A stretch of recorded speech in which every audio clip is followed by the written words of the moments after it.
Let me just comment on the border situation because I think it's an urgent problem.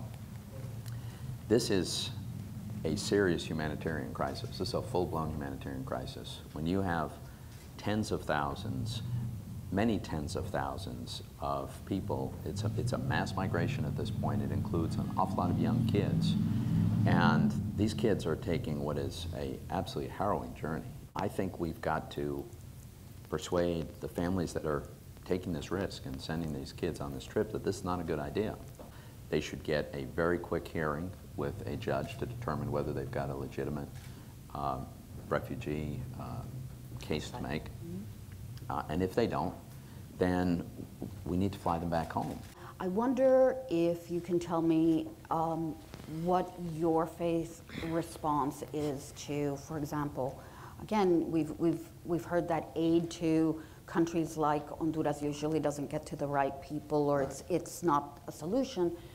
About sending 12-year-olds, 17-year-olds unaccompanied back into a country that is in disarray or disordered, and telling them, you take care of these children who are traveling without parents and are already have been subjected to very dangerous and sometimes terrible experiences on the way to the United States. Yeah, and so I think the important thing is not to subject more kids to the terrible circumstances you just referred to on the way to the United States.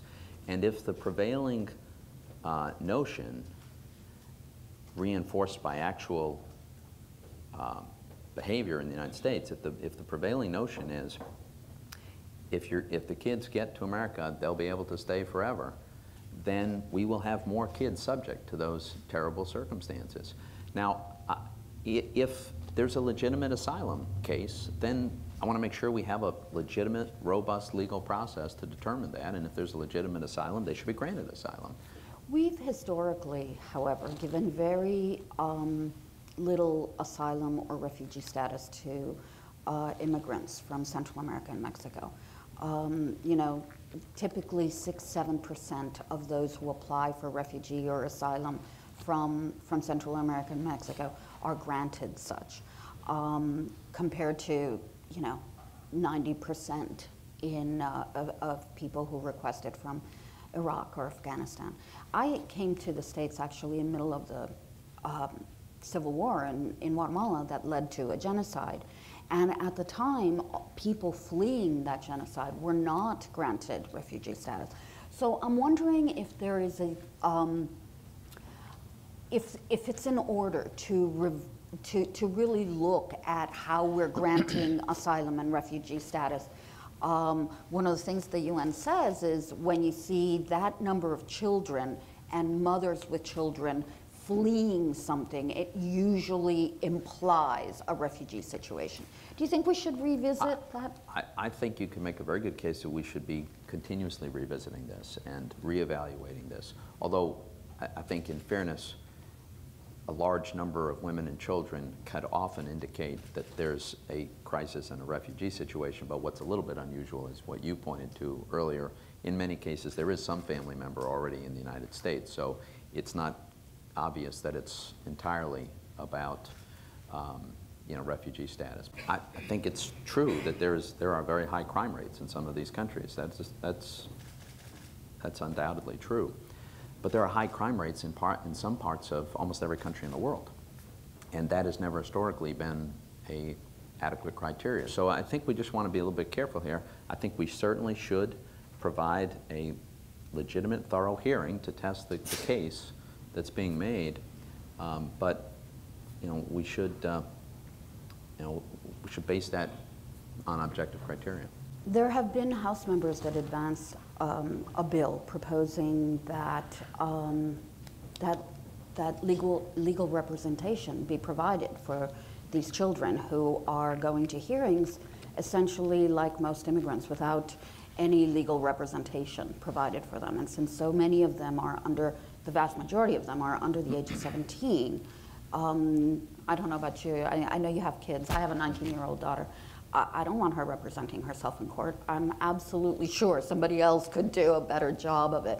So how do we give them a fair hearing about asylum and about refugee status when they're not being represented? Yeah, no, I mean, it's a good point, right? I mean, there's a certain age where you certainly would need some kind of help. I think part of the responsibility would fall to the judge to make sure that the person before him is, one way or another, is aware of their rights. I mean, that's the way our criminal justice system works, for instance, to make sure that the person is getting a fair hearing. And the person's not getting a fair hearing if they're not able to understand and articulate the case that they're trying to make. So I would hope that the judge would make sure that that's the case. I was struck by, for example, Honduras, which the UN says has the highest murder rate in the world. We give them about, from the 2013 figures, about 58 million a year. That's in contrast to the foreign aid we give to Israel, which is 3 billion every year. Certainly the argument has been made that the situation in Honduras evolved from essentially an undeclared civil war and is now, with narco-traffic, the equivalent of an undeclared war. Why the discrepancy? I don't assume automatically that just sending more money is going to be helpful. As far as Israel goes, Israel, I think, is very much a unique situation. We have this lone outpost in the Middle East of a thriving, successful, democratic society that shares our values, our principles, respects those values and principles, and is virtually surrounded by very hostile states. Hamas has launched well over 1,000 rockets, missiles, aimed indiscriminately. They're not capable of being precisely aimed, so they just lob them in the direction of a city, hoping to kill civilians. Very, very dangerous and really outrageous. The Israelis, with American assistance, have developed a technology to shoot those missiles out of the sky before they land, which is really an amazing technology. That technology is now available to us, and we will use it to provide battlefield protection for American forces.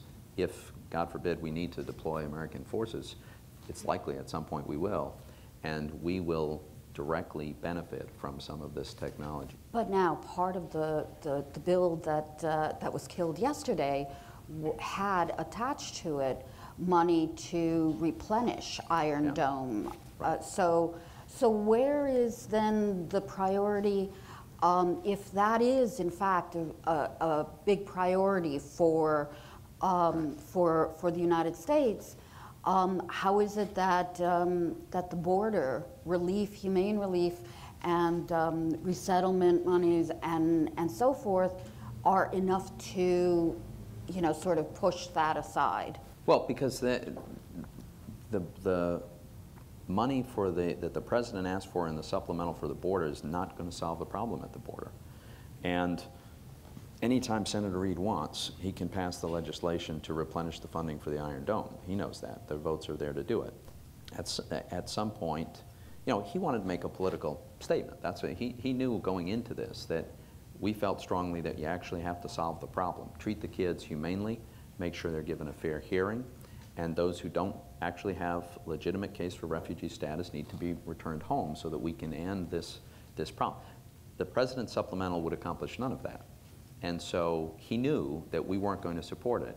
He nevertheless just wanted to, have the vote so that it could serve his political purposes. If he dealt with these things separately, we would have passed them already this week.